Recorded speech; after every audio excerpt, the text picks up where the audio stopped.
De secundaria.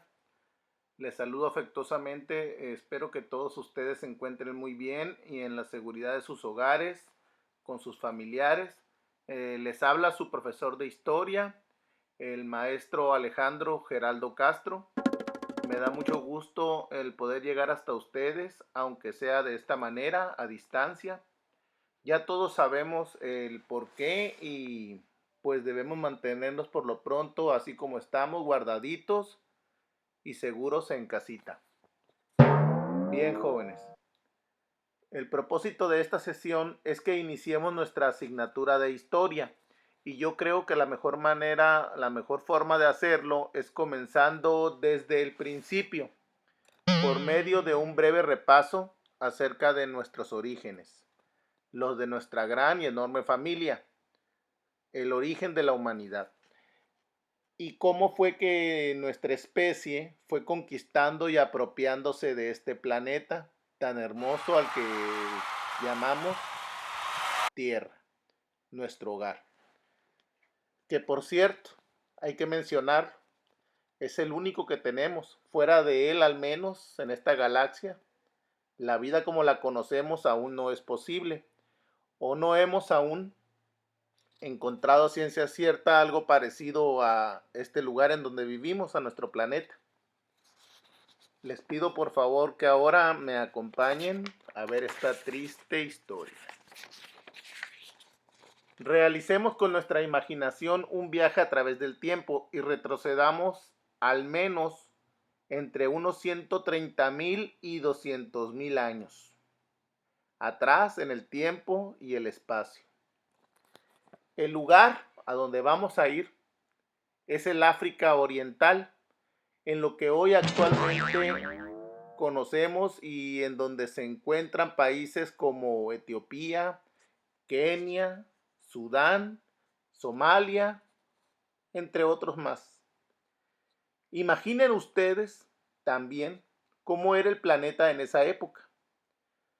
¿Cómo sería? Había muchísima vegetación, las lluvias eran abundantes y el alimento de los animales también. Este estaba disponible por todos lados y en abundancia. La vida prosperaba por todos lados, ahí en ese generoso ecosistema en el que vivieron los primeros homínidos, nuestros antepasados, en formas variadas y de diversas especies de primates.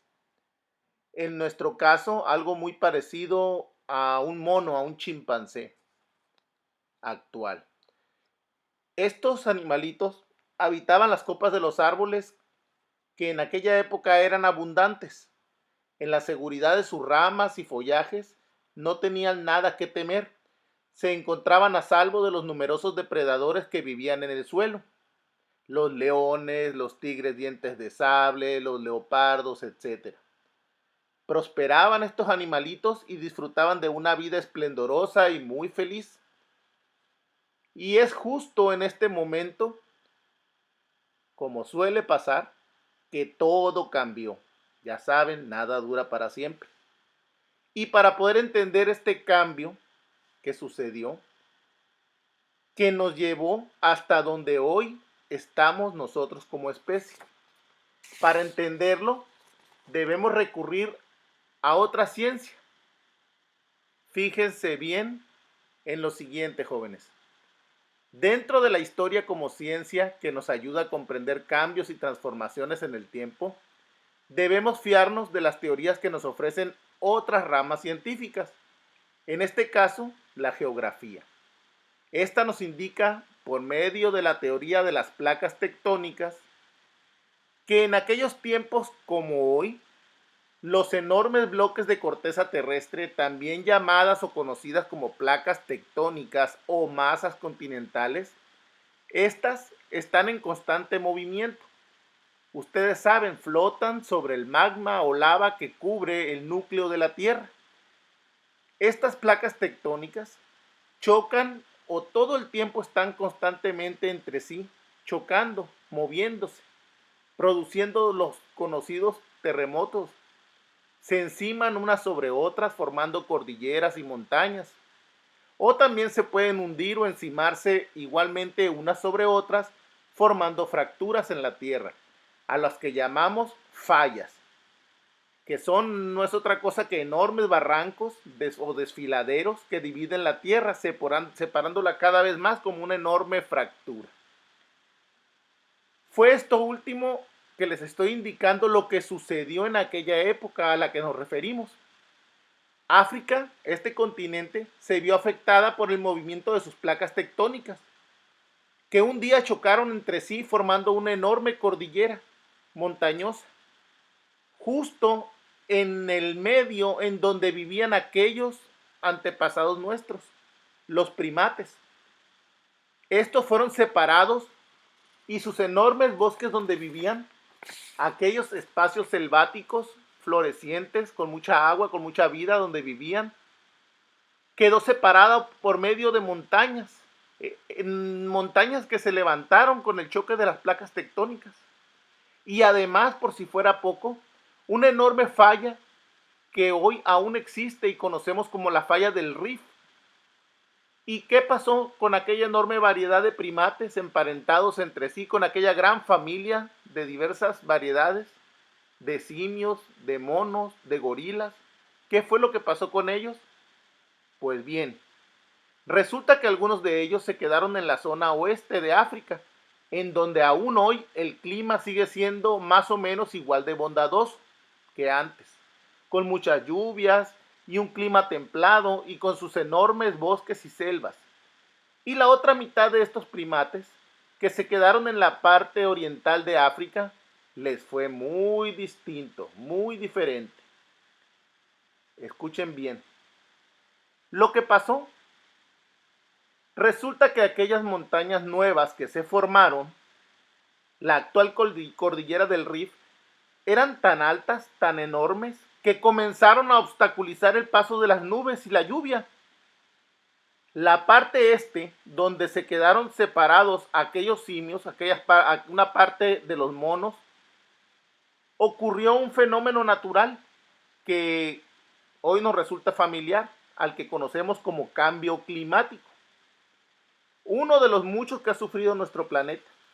La falta de lluvias trajo consigo que aquellos enormes bosques y selvas con sus árboles comenzaran a desaparecer en todo el África Oriental y un nuevo ecosistema comenzó a aparecer, uno que no existía, la llamada sabana, la sabana africana.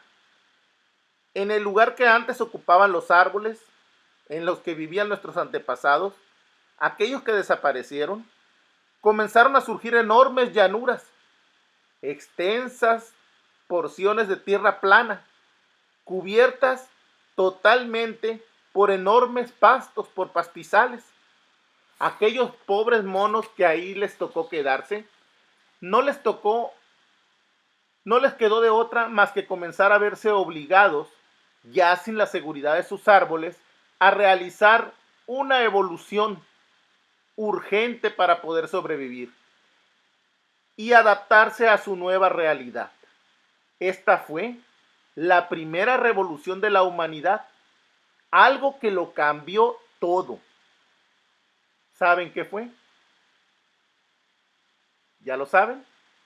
Bien, erguirse en dos pies para caminar. Así fue como todo comenzó, jóvenes.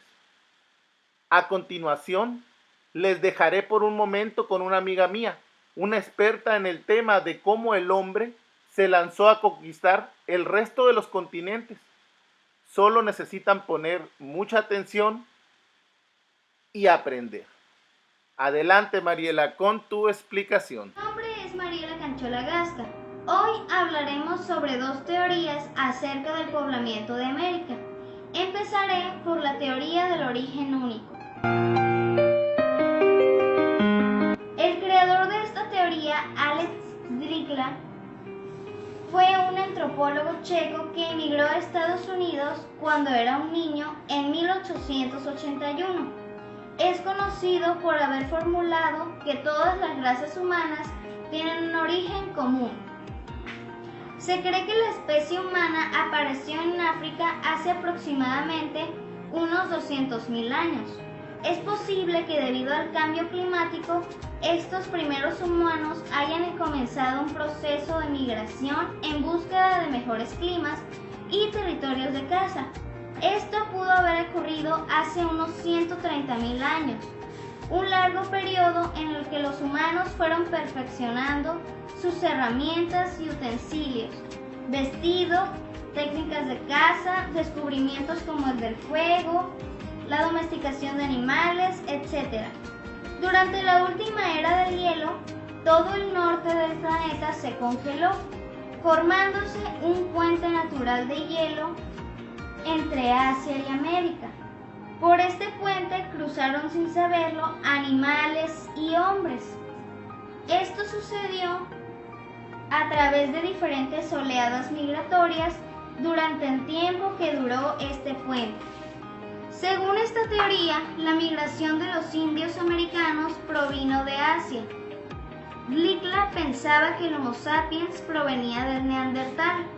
Cuando comenzaron a migrar hacia otros sitios, fueron construyendo distintos grupos geográficos que hoy en día delimitan las etnias que conocemos. Esto sentaría las bases para desarrollar la teoría del origen único. Se dio por migraciones.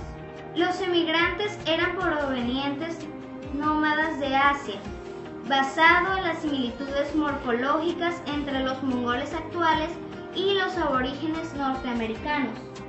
Los primeros humanos llegados a América se desplazaron hacia el sur, buscando climas más templados.